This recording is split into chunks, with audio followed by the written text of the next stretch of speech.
The child on my table was dying, and I had nothing left to save her with.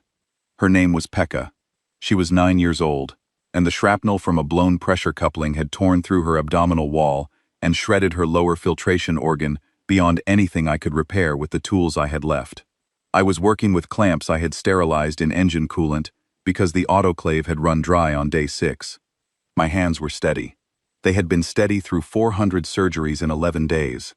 But my hands did not change the fact that the synthetic membrane I needed to seal her internal cavity had been used up somewhere around surgery 312, and I was now packing the wound with strips of cargo netting that I had boiled in the galley. I closed her up. I did what I could. I stepped back and let my nurse, Athi, take over the monitoring, and I turned to face the corridor outside my surgical bay. There were 900 people in that corridor. They were sitting against the walls, lying on the floor, standing in clusters so tight that moving through them required turning sideways. The air was thick with the smell of bodies and infection, and the chemical tang of failing air recyclers. Children were crying somewhere deeper in the ship. They had been crying for days. At first it had been sharp, panicked crying. Now it was the low, constant sound of children who had been afraid for so long that fear had become their resting state. I stepped over a woman who was sleeping with her arms wrapped around 2 toddlers, and I walked toward the command section of the Sorrow's Reach. My ship was a medical frigate. It had been designed to hold 400 patients and a crew of 60. It was currently carrying 3,700 Velhari refugees, and every one of them was either wounded, starving, or both. We were the 26th ship in a convoy of 42. 42 ships carrying 400,000 Velhari civilians through unclaimed deep space, running from the Grothak Dominion, which had decided 19 days ago that our species was a contaminant that needed to be erased from the galaxy. The homeworld had fallen first, then the colonies, then the border stations. The Grothak did not negotiate. They did not make demands. They simply announced that the Velhari were a genetic aberration, and then they started killing. By the time this convoy launched, we were already among the last.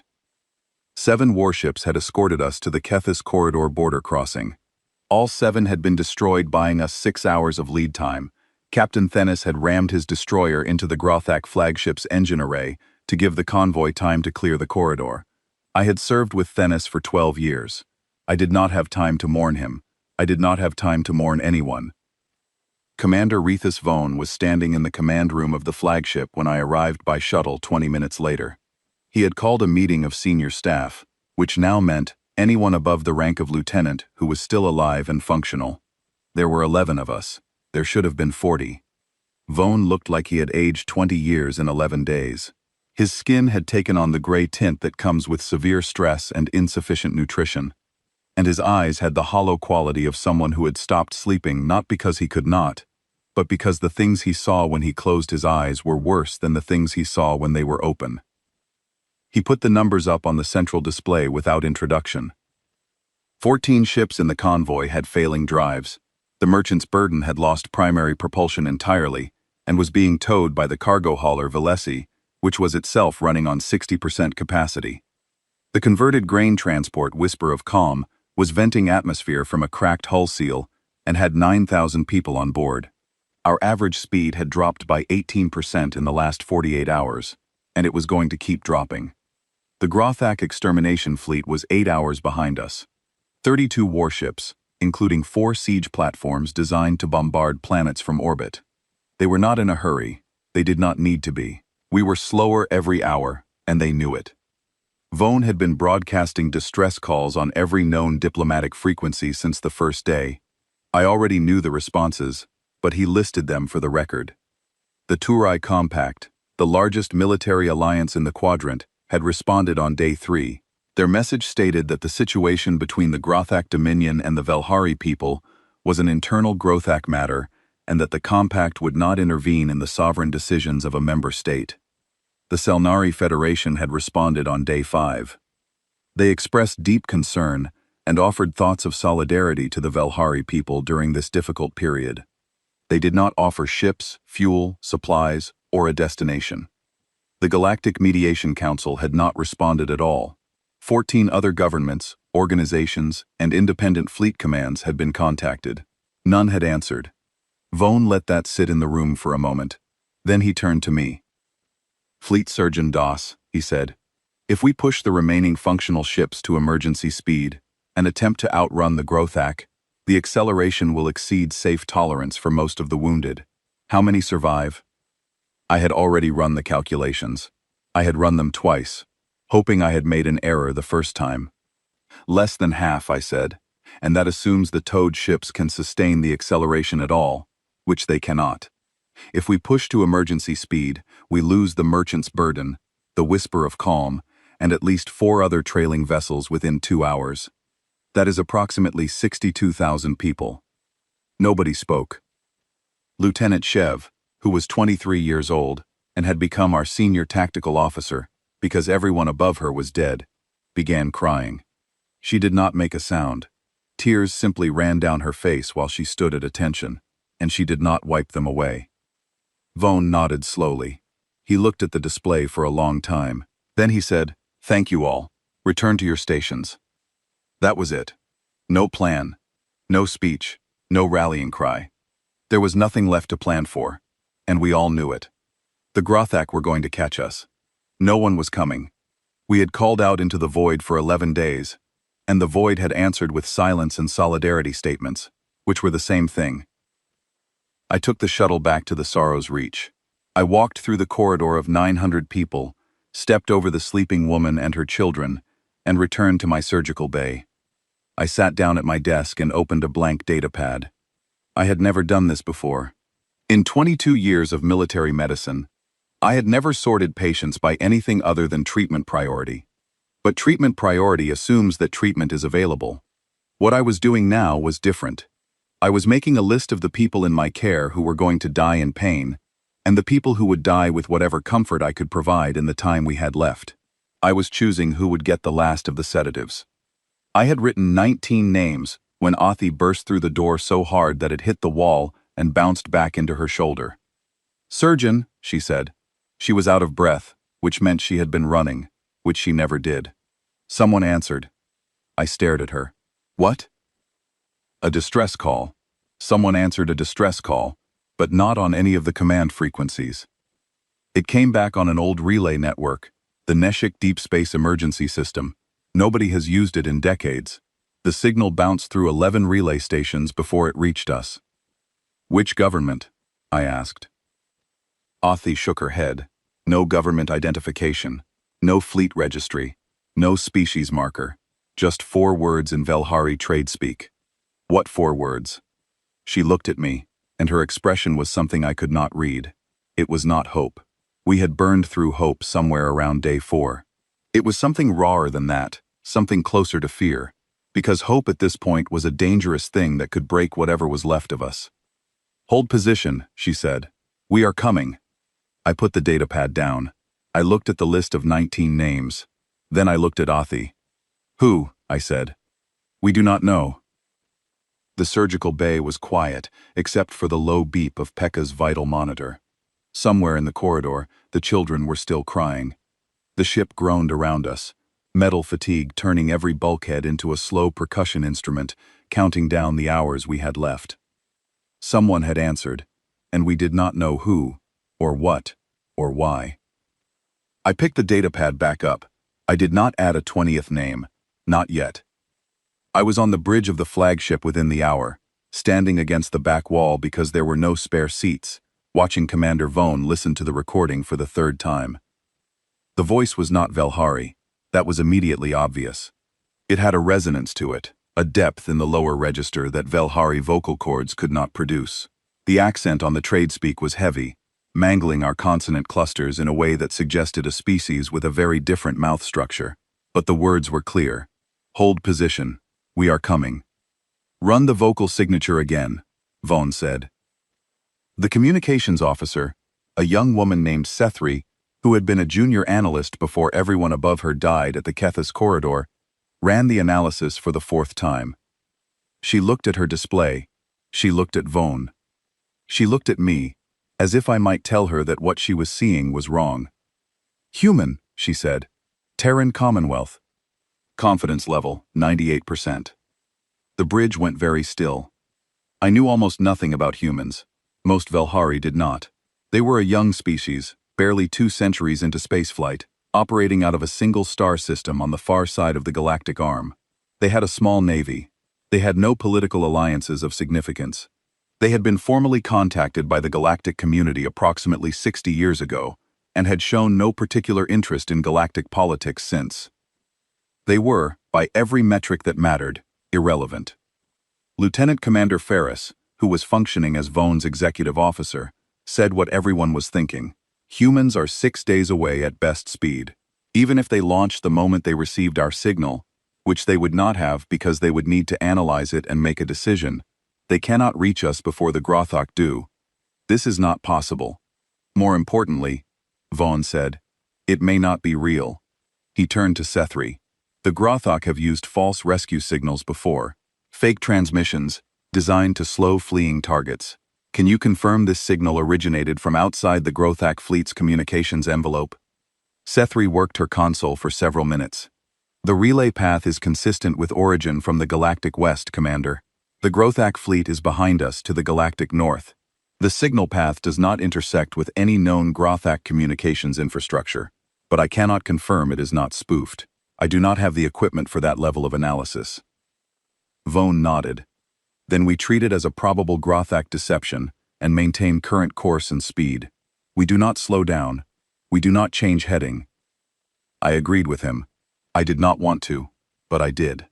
Slowing down for a rescue that was not coming would kill us faster than the Grothak would. 3 hours passed.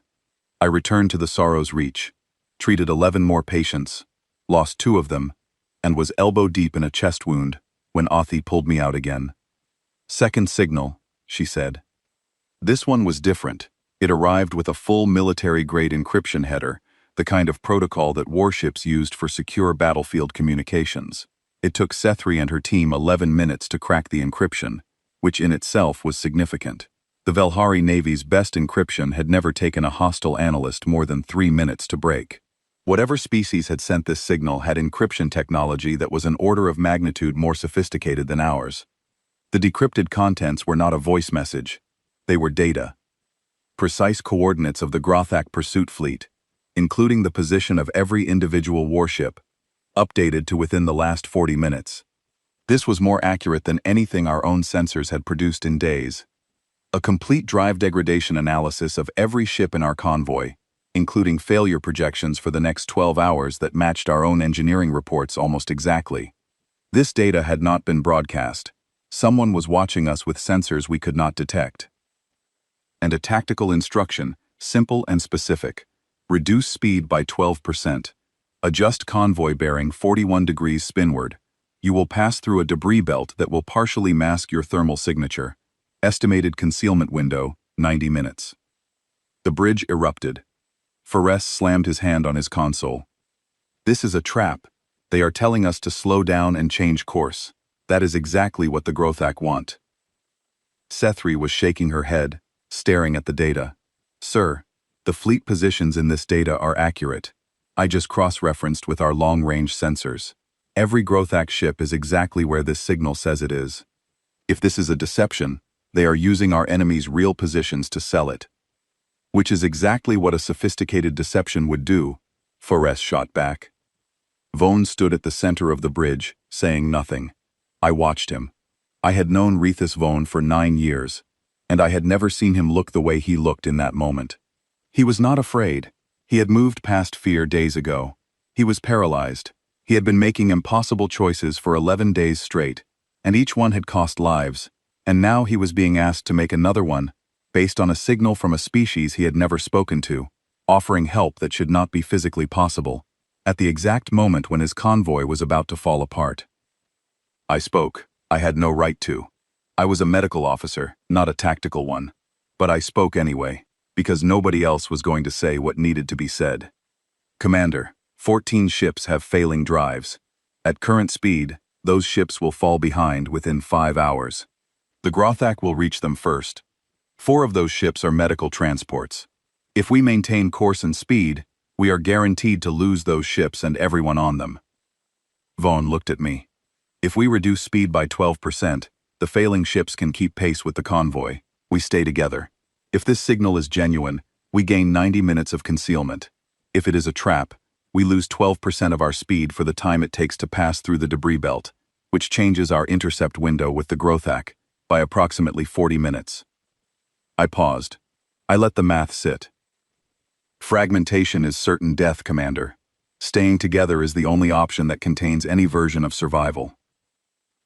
The bridge was silent. Fares opened his mouth, then closed it. He could not argue with the math. Nobody could. Vaughn turned to the helm. Adjust bearing, 41 degrees spinward. Reduce convoy speed by 12%. All ships maintain formation integrity. The convoy turned, 42 ships, carrying everything that was left of the Velhari people, angled into a field of shattered asteroid debris, on the instructions of an unknown voice from the far side of the galaxy. The debris belt was a nightmare. Rocks the size of buildings tumbled through our flight path. Sensors were useless, buried under interference from metallic dust and radiation echoes. Every ship in the convoy was flying on manual navigation, pilots staring out viewports and dodging obstacles by sight. The hulls groaned.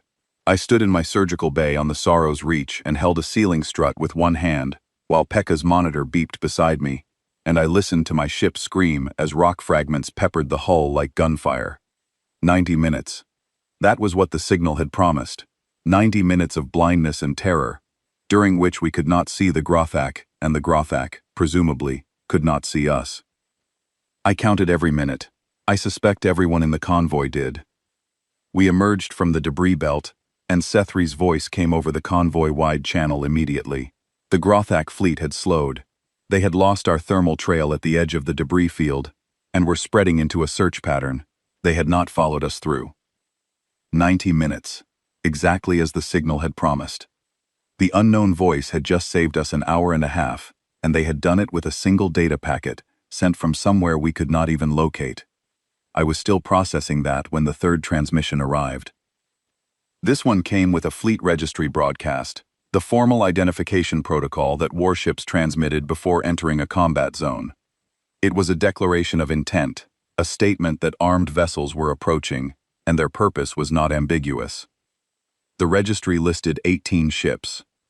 I did not recognize the class designations: Liberator class, Defiance class, Valor class. These were not names from any navy I had studied. But the first entry on the list hit me with a force that had nothing to do with military terminology. TCNS, Harriet Tubman, Liberator-class dreadnought. I did not know who Harriet Tubman was. I would learn later. I would learn that she was a human who had lived centuries ago, a woman who had escaped enslavement and then gone back, again and again, into the territory of her enslavers to lead others to freedom. I would learn that the humans named their warships after people like her, people who had walked into danger for the sake of strangers, and I would understand why. But in that moment, standing on the bridge of a ship full of refugees, all I understood was the class designation, Liberator. The word does not translate perfectly from the human language, but it translates closely enough. It means the one who sets you free. Commander Vaughn sat down in his chair. He lowered his head. He covered his face with both hands, and his shoulders shook, and no one on that bridge said a word. 6 hours had passed since the first signal. 6 hours of uncertainty and desperate hope, and the constant grinding awareness that the Growthak extermination fleet was still behind us, regrouping, hunting. They had lost our trail in the debris belt, but they had found it again within 2 hours. They were pushing hard now, burning fuel at a rate that said they did not intend to give up. 5 hours away, then 4. I was on the Whisper of Calm, the ship with the cracked hull seal, helping evacuate wounded from the compartments closest to the breach. The ship was dying around us. Every time the hull flexed, I could hear the seal creak, and I knew that if it gave way fully, the section would decompress and take everyone in it. We were moving people as fast as we could, but we did not have enough shuttles. We did not have enough space on the other ships. And the people we were moving were sick and injured and terrified. I was carrying a child down a corridor when every display on the ship switched simultaneously. The cargo manifests, the navigation readouts, the emergency lighting panels, all of them went blank for half a second, and then lit up with an incoming visual transmission. A face appeared. Human, female. The skin was dark brown, lined with deep creases around the eyes and across the forehead. The hair was gray, cut close to the skull. The eyes were steady and sharp, and had the quality of someone who had been making life-and-death decisions for so long that it had become routine. She was standing on a bridge, and the bridge behind her was enormous. I had served on Velhari warships. I knew what military bridges looked like. This was something else entirely. It stretched back into shadow, consoles arranged in tiered rows, and behind her, I could see dozens of human officers moving with the controlled urgency of people preparing for combat. She spoke in Velhari. Not trade speak this time, but formal Velhari, with grammar and pronunciation that were nearly flawless. I would learn later that her communication systems had learned our language in the 6 hours since first contact, analyzing our distress broadcasts, and constructing a working linguistic model in real time. At the time, I simply stood in that corridor, holding a child I did not know, and listened to a human speak my language, as if she had known it her entire life. Commander Vaughn, this is Rear Admiral Constance Okafor, Terran Commonwealth Naval Strike Group 7. I am transmitting on an open channel to your entire convoy, because what I have to say is for every one of your people. She paused, not for drama, for precision. I would come to understand that about Constance Okafor. She never wasted a word, and she never spoke without meaning exactly what she said. My strike group consists of 18 warships. We are currently 4 hours from your position, inbound at maximum combat speed. We have full intelligence on the Grothak fleet pursuing you, including their composition, speed, armament, and command structure. They have 32 warships, including 4 siege platforms. They outnumber us, and, on paper, they outgun us. She said this without flinching. She was telling 400,000 terrified refugees that their rescuers were outnumbered and outgunned, and she was doing it because she believed they deserved the truth. I respected that more than I could express. I want to be clear about our intentions, she continued.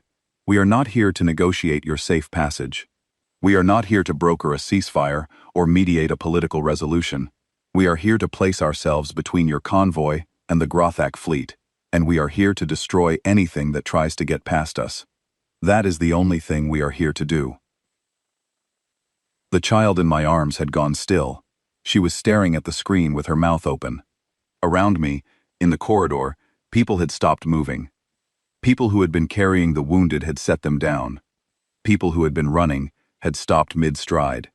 I could hear the transmission echoing from every compartment on the ship, every speaker, every display, and beneath it, I could hear something I had not heard in 11 days. Silence. Not the silence of despair, the silence of 400,000 people, holding their breath at the same time. In our history, no outside power had ever intervened on behalf of the Velhari. We were small. We were peaceful. We had no strategic resources, no military value, no political leverage. Every alliance we had ever sought had come with conditions we could not meet, and every plea for help we had ever made had been answered with regret and diplomatic language that meant no. And now, a species we had barely heard of, from a single star system on the far side of the galaxy, was telling us that they were coming to fight and die for us, and that they did not require a reason beyond the fact that we had asked. Commander Vaughn was on the flagship. I heard his voice through the relay, rough and cracked, asking the question that every Velhari in the convoy was thinking. Admiral Okafor, why? We have nothing to offer you. We have no alliance. We have no prior relationship. Your people have no obligation to us. Okafor looked at the camera. I watched her face. There was no calculation in it, no political maneuvering, no cost-benefit analysis, no assessment of what the Velhari might be worth as future allies. There was just a woman in a uniform who had crossed the galaxy because someone was in trouble. Because we picked up your distress signal, Commander, she said. That is the only reason we have ever needed. She ended the transmission. The corridor around me dissolved into noise. People were weeping. People were screaming. Not in fear, but in something that had no name. Some sound that the Velhari throat makes when it has been holding grief for so long that the sudden arrival of hope cracks it open like a fault line. A man near me dropped to his knees and pressed his forehead to the floor. A woman grabbed my arm so hard that her fingers left bruises I would carry for weeks, and she said, "Is it real, surgeon? Is it real?" And I said, "Yes," because what else could I say, even though I did not fully believe it yet, even though part of me was still waiting for the trick, the betrayal, the moment when the universe reminded us that no one helps the Velhari. In the hours that followed, Okafor's medical staff transmitted human physiological data to every medical ship in the convoy. She was preparing us to treat human casualties. She expected there to be human casualties, and she wanted us to be ready. I studied the files in my surgical bay, while Athi prepped additional operating tables. Human anatomy was unlike anything I had worked with. They had no redundant organs. Their skin had no radiation resistance. Their bones were dense but brittle compared to ours. They could not regenerate damaged tissue without extensive medical intervention. They bled easily, infected easily, and their pain responses were extraordinary, far more intense than any species I had treated. They were, by any objective measure, fragile. They were soft, breakable creatures from a world that should have killed them 1,000 times over, and they had survived it not through biological superiority, but through sheer, unreasonable stubbornness. I synthesized human-compatible blood plasma from the specifications they sent us. It required reformulating compounds we normally used for industrial cleaning. The chemistry was straightforward. The concept was not. I was preparing to treat members of a species I had never met, who were coming to bleed for my people, and the disconnect between those two facts sat in my chest like a stone. The hours crawled. I moved between ships, treating Velhari patients, checking on the evacuations, keeping myself busy, because if I stopped moving, I would start thinking, and if I started thinking, I would think about the 40-minute margin. Okafor had been precise about it. Her strike group would arrive approximately 40 minutes before the Grothak fleet reached weapons range of the convoy. 40 minutes to position 18 warships between us and 32 enemies. 40 minutes was the width of our survival. If the humans were late by even 20 minutes, the Grothak would reach the trailing ships first, and there would be nothing between 9,000 people on the Whisper of Calm and 4 siege platforms designed to crack open worlds. I was standing at a viewport on the Sorrow's Reach when it happened. Our long-range sensors detected emergence signatures ahead of the convoy, ships translating out of faster-than-light travel and into real space. But the signatures were wrong. I had watched ships arrive from faster-than-light hundreds of times. Every species I had ever observed did it more or less the same way. A controlled deceleration, a smooth transition, a gentle flowering of energy as the ship settled into normal space. These signatures were not gentle. They were violent. They were massive, hot, and angry, tearing holes in the fabric of space-time and screaming through the gaps trailing radiation and superheated plasma. It looked like the universe itself was being ripped open by something that did not care about the damage it left behind. 18 ships. They arrived in a perfect combat spread, already at battle speed, weapons systems already active, no formation period, no staging. They came out of faster-than-light travel ready to fight, as if the act of arriving and the act of going to war were the same motion. The first ship to pass close to the convoy was a frigate, a vessel that in any other navy would have been a small, fast scout ship. This frigate was the size of our largest cruiser. It passed within 2 kilometers of the Sorrow's Reach, and I could see its hull through the viewport, a dark gray surface, covered in what looked like scars, old battle damage that had been repaired but never polished smooth. The ship wore its history on its skin. And then the Harriet Tubman came through. I had seen large ships before. I had served alongside Velhari battleships, and I had seen Grothak siege platforms on long-range sensors. I thought I understood what a large warship looked like. I did not. The Harriet Tubman was not a ship in any sense I understood. It was a city that someone had strapped engines to and pointed at the enemy. It filled the viewport. It blocked out the stars. It passed the convoy at close range, and I could see individual hull plates, each one the size of a building, and every light on the ship was red. Not the gentle amber of standby, not the cool blue of cruise operations.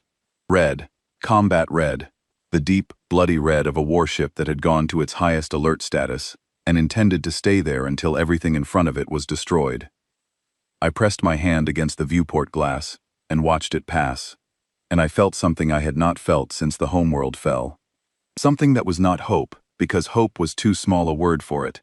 It was the feeling of standing in the dark and hearing something massive and angry moving toward you, and realizing for the first time in your life that it was not coming for you. It was coming for the things that were trying to kill you. And it was furious. The humans did not do what I expected.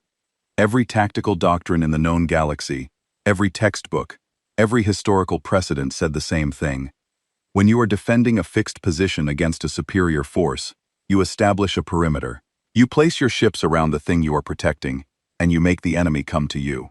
You use your defensive position as an advantage, because the attacker has to spread their force to find gaps, and the defender can concentrate firepower on any point of contact. Admiral Okafor did not do this. The 18 human warships formed up in front of the convoy for less than 90 seconds, just long enough, I would learn later, for Okafor to confirm target assignments and weapons locks across her strike group. Then they accelerated, not toward defensive positions around us, toward the Grothak fleet. They left us behind and charged. On the bridge of the Sorrow's Reach, where I had gone because my surgical bay was prepped, and there was nothing left to do but watch, the sensor display showed the human strike group pulling away from the convoy at an acceleration rate that made Lieutenant Shev, who was monitoring the tactical feed, swear under her breath. Ships that size should not have been able to accelerate that fast. The energy required to move that much mass at that speed was beyond anything our engineering models predicted for known propulsion systems. The Grothak extermination fleet was visible on long-range sensors now. 32 warships in a standard pursuit formation, the 4 siege platforms at the center, screened by cruisers and destroyers on the flanks. They had been chasing a defenseless refugee convoy for 11 days. They were configured for slaughter, not for battle. 18 human warships bearing down on them at attack speed changed that equation. The Grothak fleet began to react. I watched on the sensor display as their formation shifted, spreading from pursuit into a combat encirclement. They outnumbered the humans nearly 2-to-1. Their 4 siege platforms, each one a mobile fortress bristling with planet bombardment weapons, collectively outmassed the entire human strike group. By the numbers, the outcome should not have been in question. The humans fired first. The Harriet Tubman's forward battery discharged a single shot. One shot. The sensor display registered the energy output, and for a moment I thought the sensors were malfunctioning because the number was impossible. The reading showed an energy discharge from a single weapon mount that exceeded the total combat output of the entire Velhari Navy at its operational peak. The shot crossed the remaining distance between the fleets in less than 2 seconds and struck the lead Grothak siege platform directly amidships. The platform split in half. I need to be clear about what that means. A Grothak siege platform was a warship designed to sit in orbit above a planet and bombard it into submission. It was built to withstand orbital defense batteries, planetary shield generators, and concentrated fleet fire from multiple directions simultaneously. Its armor was rated to absorb punishment that would destroy a dozen lesser ships. One shot from the Harriet Tubman cut it in 2. The bridge of the Sorrow's Reach was silent. Shev had stopped breathing. I had stopped breathing. On the sensor display, the 2 halves of the siege platform were tumbling apart, trailing atmosphere and fire, and the debris field was already expanding into the surrounding Grothak formation. Then the rest of the human fleet opened fire, and the display became chaos. The humans did not fight in formation. I had studied naval combat from 6 different spacefaring species, and every one of them fought in coordinated lines, maintaining mutual support and overlapping fields of fire. The humans did none of this. Each ship fought independently, picking targets and prosecuting attacks with an autonomy that looked like disorder until you watched it long enough to see the pattern. They were hunting. Each human warship identified a Grothak vessel, closed to what seemed like suicidally short range, hit it with overwhelming force, and then accelerated away before the surrounding ships could bring their weapons to bear. They moved through the Grothak fleet like individual predators, cutting through a herd, isolating targets, bringing them down, and moving to the next. I could hear fragments of the human tactical channel through Sethri's communications relay on the flagship. The voices were calm, impossibly calm. They were relaying targeting data and damage reports in the same tone that I might use to discuss supply requisitions. A human officer reported that his ship's port armor belt had been penetrated by Grothak fire, and his voice carried exactly the same emotional weight, as if he had been reporting a minor maintenance issue. The Grothak were not calm. Okafor's communications team was broadcasting cracked Grothak encrypted channels to the convoy in real time. I did not understand why at first. Later I would realize it was deliberate. A psychological gift to 400,000 people who had spent 11 days being hunted. She was letting us hear our hunters become the hunted. Grothak commanders were screaming at each other. Their fleet coordination was collapsing. Ships were breaking formation to avoid the wreckage of vessels that had been destroyed minutes earlier. A Grothak destroyer captain transmitted a targeting solution for one of the human frigates, and before the nearest ship could act on it, the frigate had already moved, appearing behind the destroyer and cutting it apart with close-range fire. One transmission cut through the noise with a clarity I will never forget. A Grothak captain, his voice stripped raw with something that sounded very much like terror, transmitted to his fleet command. "These are not warships. These are something else. These things are angry." He was not wrong. The humans took damage. They were not invulnerable. A Grothak cruiser managed to bracket a human frigate, the Meridian, with concentrated fire from 3 directions. The frigate's aft section was blown apart, a catastrophic hit that should have killed the ship instantly. The Meridian did not die. It spun on maneuvering thrusters, trailing wreckage and fire, and kept fighting. Its forward guns continued firing, while the ship rotated in the void, hitting the cruiser that had crippled it with 4 consecutive shots that turned the Grothak vessel into an expanding cloud of debris. I watched this on sensors, and I understood, for the first time, something fundamental about humans that no diplomatic briefing had ever conveyed. They did not know how to stop. Would not. Did not know how. There was something in their biology, their psychology, their history, some deep mechanism that did not permit them to accept that they were beaten.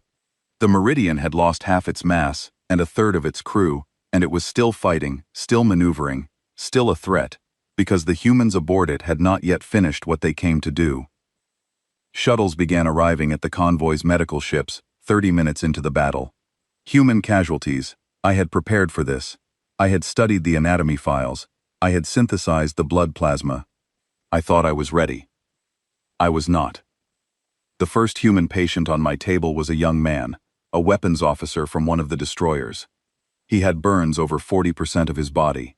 A compound fracture of the left arm, where a support beam had collapsed on him, and shrapnel lacerations across his torso that had opened his abdominal wall in 3 places.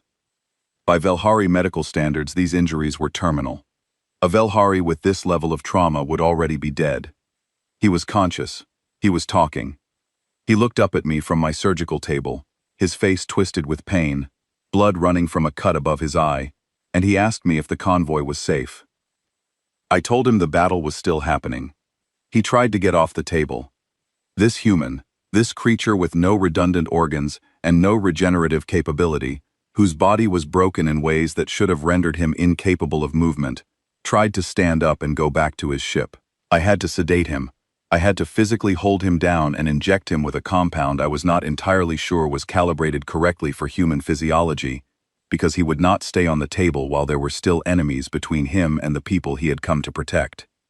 I operated on him for 2 hours. I sealed the abdominal wounds with techniques adapted from Velhari field surgery. I set the fracture using supplies his own medical team had sent over, because our bone-setting tools were not compatible with human skeletal density. I treated the burns with a compound that Othi had formulated on the spot, by cross-referencing human dermatology files with our existing burn treatment protocols. He survived. His name was Danny Lim, and he was 24 years old, and he had traveled across the galaxy to fight for people he had never met, and he nearly died on my table because he would not stop trying to get up and go back. I operated on 11 more humans that day. Every one of them asked about the convoy before they asked about themselves. Every single one. The battle lasted just over 2 hours. 11 Grothak warships were destroyed, including 3 of the 4 siege platforms. The humans lost 2 ships, the frigates Resolute and Meadowlark, and 4 more sustained heavy damage. But at no point during the engagement did a single Grothak warship get closer to the convoy than it had been when the battle started. The humans had not yielded 1 kilometer of space. Not one.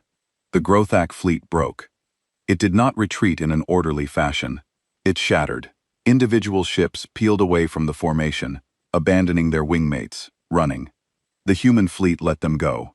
They focused on the vessels that were still pushing toward the convoy, and they destroyed them with the same methodical precision they had used from the opening shot. The last Grothak siege platform, the fleet command ship, turned and ran. Admiral Okafor's voice came over the open channel, and it was the first time I had heard her speak since her initial transmission to the convoy. She sounded exactly the same, calm, precise, unhurried. All Grothak vessels. This is Rear Admiral Okafor, Terran Commonwealth Naval Strike Group 7. Any ship that continues toward the Valhari convoy will be destroyed. Any ship that withdraws will not be pursued. You have 60 seconds. 17 Grothak warships remained in the battle space. 14 of them turned and ran within 30 seconds. 3 did not. I do not know why. Perhaps their captains were ideologues who believed in the Grothak cause too deeply to retreat. Perhaps their communications were damaged and they did not hear the warning. Perhaps they simply did not believe that the humans meant what they said. 60 seconds later, those 3 ships no longer existed.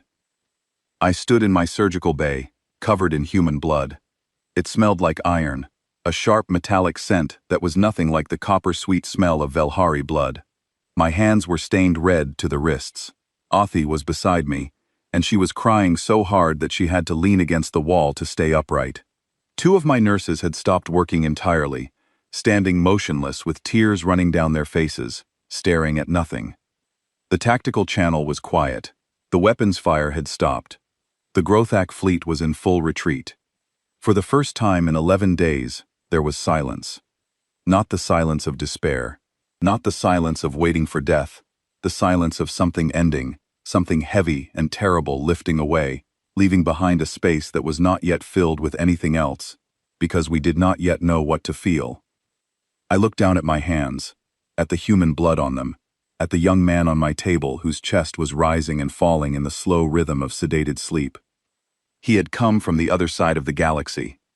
He had nearly died on a table surrounded by people he had never seen before, operated on by a surgeon who had never touched a human patient, and he had done all of it because somewhere, 11 days ago, a signal had gone out into the void asking for help, and the humans had heard it.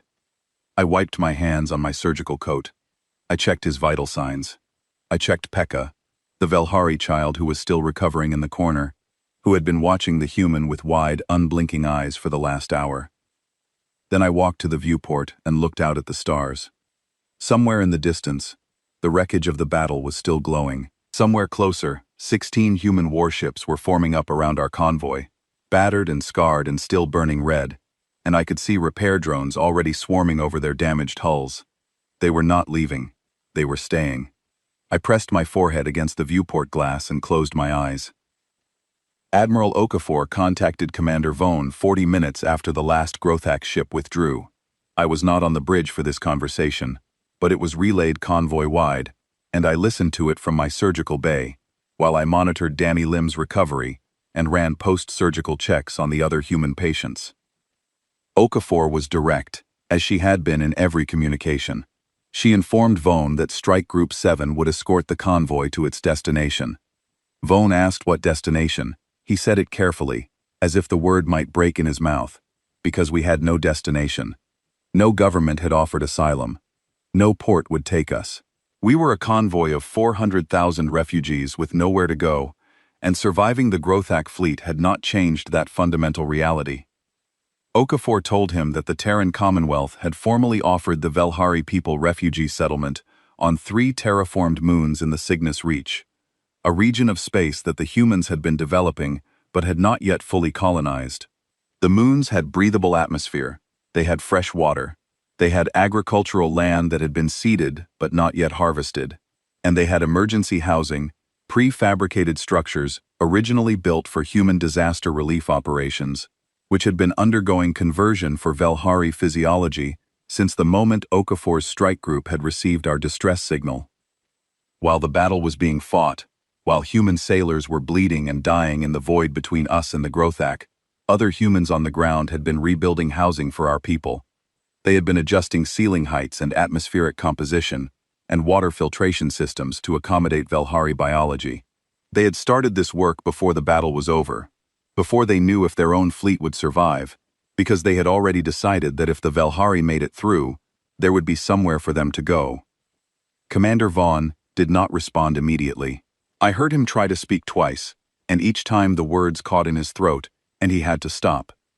When he finally managed to answer, all he said was, "Admiral, on behalf of the Velhari people, I accept."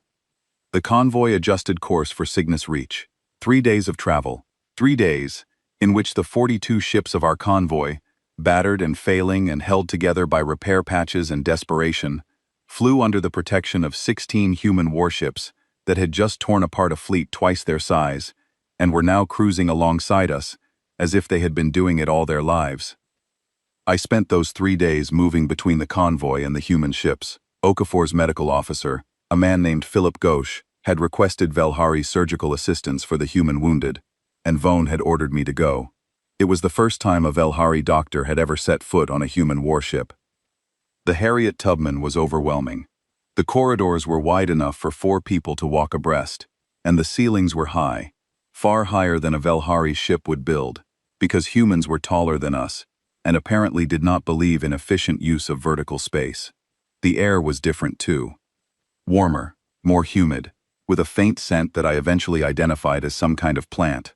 They had growing things on their warship, living plants in compartments throughout the ship, maintained by an automated system that was, as far as I could tell, there for no strategic reason other than the fact that humans liked having green things around them. I treated human patients in their medical bay, which was larger and better equipped than any facility I had worked in, including our own military hospitals before the war. I sutured wounds, administered medications under Philip Ghosh's supervision, and learned more about human physiology in 3 days than I had learned in 20 years of xenobiology studies. They were contradictions. Everything about them was a contradiction. They played music in their mess halls while their dead were being catalogued in the bay below. I walked past a compartment where a group of human officers were laughing at something on a display screen, and in the next compartment, a woman was sitting alone, holding a folded piece of fabric, weeping silently. They carried their grief and their joy in the same hands, and they did not seem to see a conflict in it. A human engineer named Grace Willoughby had a broken arm. I found her in a corridor on the 2nd day, running cables from a junction box with one hand, while the other was wrapped in a temporary splint. I told her she needed to come to the medical bay. She told me the cable repair was priority because it fed power to the ventilation system in the refugee compartment, a section of the Harriet Tubman that had been hastily converted to house 300 Velhari evacuees from the worst damaged convoy ships. She would not leave until the cable was run. I ended up setting her fracture in the corridor while she continued working with her other hand, and she thanked me without looking up from the junction box. On the 3rd day, I had a conversation that I have replayed in my mind more times than I can count. Danny Lim was recovering well. His burns were healing faster than I had expected, and his fracture was knitting cleanly. He was sitting up in his bed in my surgical bay on the Sorrow's Reach, where I had insisted on keeping him because his injuries had been the most severe, and I wanted to monitor him personally. I asked him the question. Not the official question that Commander Vaughn had asked Admiral Okafor, not the diplomatic version, the version that had been sitting in my throat since the moment those 18 ships had come tearing out of faster-than-light travel and thrown themselves at a fleet twice their size. "Why did you come?" I said. "Not your admiral, not your government, you. Danny Lim, 24 years old, weapons officer. Why are you here? Why did you cross the galaxy to fight for people you have never met? You could have died. You nearly did die. On my table, in my surgical bay, in a ship full of strangers. Why?" He looked at me for a long time. He had a young face, but his eyes were older than his face, the way the eyes of people who have seen combat always are. "About 400 years ago," he said, "my people went through something like what yours is going through now. Multiple times, different places, different names, but the same thing. People decided that other people were not people, and they started killing them. We had a word for it. Several words. Genocide, ethnic cleansing, the final solution. We wrote the words down, and we taught them to our children, and we said never again. He paused. We were not very good at keeping that promise. We said it after the first time, and then it happened again. We said it after the second time, and it happened again. We kept saying it, and it kept happening, and at some point, I think my species realized that never again does not mean anything if it is just words. It has to be a thing you do. It has to be a thing you are willing to bleed for. He looked down at his bandaged arm, at the burns on his chest, at the evidence of what the doing had cost him. So when your signal came in, and we saw what was happening, there was not really a debate. There was not a committee meeting about strategic interests or political calculations. The Admiral looked at the signal, and she said, "Get me Strike Group 7, and 40 minutes later, we were burning for the Kethis corridor. Because the promise is not never again for us. The promise is never again for anyone. And we are not good at keeping promises with words, but we are very good at showing up." I did not know what to say to that. I am a surgeon. I am trained to fix things that are broken, to find the wound and close it, to identify the damage and repair it. What Danny Lim had just described was not a wound. It was a scar, old and deep, and built into the bone of his species, and they had turned that scar into a compass. I learned later what the galactic political reaction had been.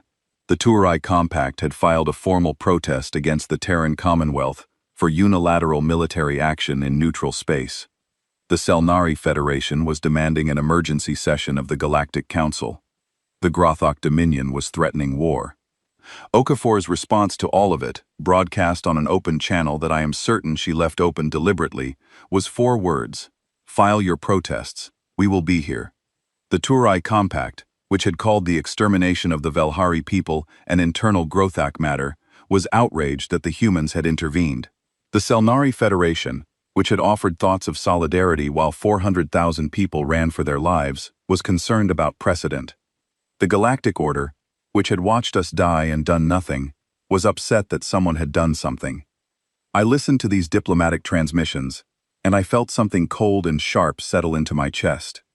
It was not anger. It was clarity. The galaxy had shown us exactly what it was, and the humans had shown us exactly what they were, and those two things were not the same.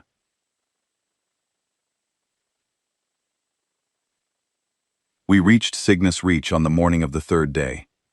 I was standing at the viewport when the 3 moons came into view, and the sound that went through the convoy was unlike anything I have heard before or since.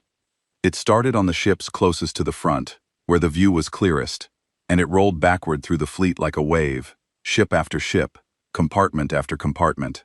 It was not a cheer, it was not a cry, it was something deeper, something that came from the same place in the body as breathing, involuntary and overwhelming.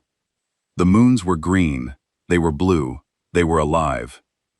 In orbit, human transport ships were already moving, ferrying supplies to the surface.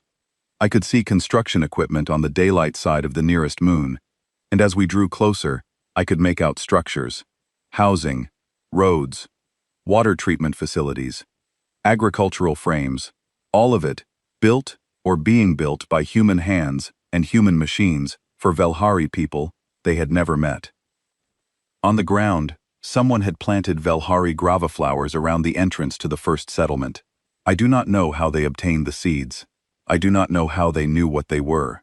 But when the first shuttle landed and the first Velhari stepped off onto solid ground, they stepped through a border of purple grava flowers, and that detail, more than anything else, broke me. The children were the ones who made me lose composure entirely, the children on the convoy, children who had not stood on solid ground in over 2 weeks, who had been born on planets and then had planets taken from them, were pressing their faces against every viewport on every ship, making sounds I had not heard in weeks, not crying, not the low, constant fear sound that had been the background noise of my life for 11 days. They were excited. They were pointing at the green and the blue and the clouds, and they were making the high, sharp sound that Velhari children make when they see something wonderful, and I had forgotten what that sound was. The ships began landing. I walked off the Sorrow's Reach on legs that felt strange, because they had not carried my weight on solid ground in so long that my muscles had begun to adapt to shipboard gravity. The air hit me first. It was warm, not the recycled stale warmth of a failing air system, but real warmth from a real star filtered through a real atmosphere. There was wind, actual wind, moving across my face, carrying the smell of soil and growing things and water. A human officer was waiting at the bottom of the landing ramp. He was young, barely older than Danny Lim, with a medical kit slung over one shoulder and a translation device clipped to his collar. He straightened up when he saw me and asked, in careful Velhari, if I needed anything. I looked past him. I looked at the settlement, at the buildings rising out of the ground, at the roads that led from the landing area to the housing blocks, at the water systems that were already running. I looked at human workers carrying Velhari children who were too weak to walk, lifting them easily with those dense, heavy-boned arms, and holding them gently against their chests as they carried them toward the medical tents. I looked at the grava flowers, purple against the brown soil, trembling in the wind. I looked at the schools. Someone was building schools. Before the housing was finished, before the water systems were fully operational, before the agricultural land had produced its first crop, humans were building schools for Velhari children. As if the most urgent thing in the world, the thing that could not wait even one more day, was making sure that these children would learn. I looked back at the officer. He was watching me with an expression I had come to recognize over the last 3 days. Not pity, not pride, something quieter, something patient. The expression of someone who was doing a thing not because it was easy or strategic or rewarded, but because it was the thing that needed to be done, and they had decided a long time ago that they would be the ones to do it. I said one word. I said it in his language, not mine, because I had spent 3 days learning it from wounded humans on my surgical table, from Grace Willoughby running cables with a broken arm, from Danny Lim telling me about promises and scars and showing up. "You came," I said. He nodded. "Yeah," he said, "we did." I stood there in the wind and the sunlight, on ground that was not my ground, but was being given to me by people who owed me nothing. And I cried. I did not try to stop it. I did not turn away. I stood there and let it happen. Because after 11 days of holding it in, 11 days of making lists and counting the dying, and listening to children cry in corridors that smelled like fear, I had earned the right to stand in the open air and fall apart. Later, when the first wave of refugees had been settled and the medical tents were operational, and I was treating patients on solid ground for the first time in weeks, a human nurse named Lena sat with me during a break. She saw me struggling with a word, trying to express something to a group of Velhari children who wanted to know what to call what the humans had done for us. "Gratitude?" Lena said. "That is probably the closest word." I shook my head. "No, it is bigger than that. It is not just thankfulness. It is the feeling of learning that the universe is not what you thought it was. We believed no one would come. We believed the void was empty, and you filled it." Lena thought about that for a moment. Then she said, "Maybe the word you are looking for is faith." "Faith in what?" "Not in gods," she said.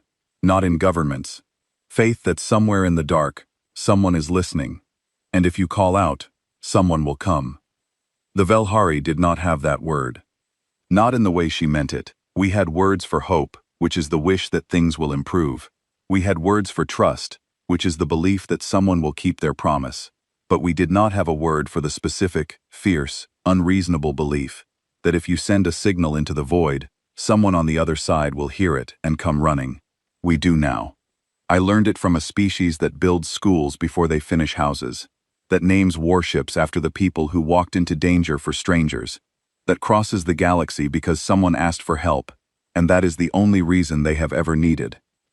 I learned it from the humans, and I will teach it to every Velhari child who grows up on these moons, under this sun, in the houses that human hands built, and the schools that human hearts demanded. I will teach them the word, and I will teach them what it means, and I will teach them that on the worst night of our history, when the void was silent and the galaxy turned its back, and death was 8 hours behind us and closing, someone answered. Someone came howling from the void, and they carried us home.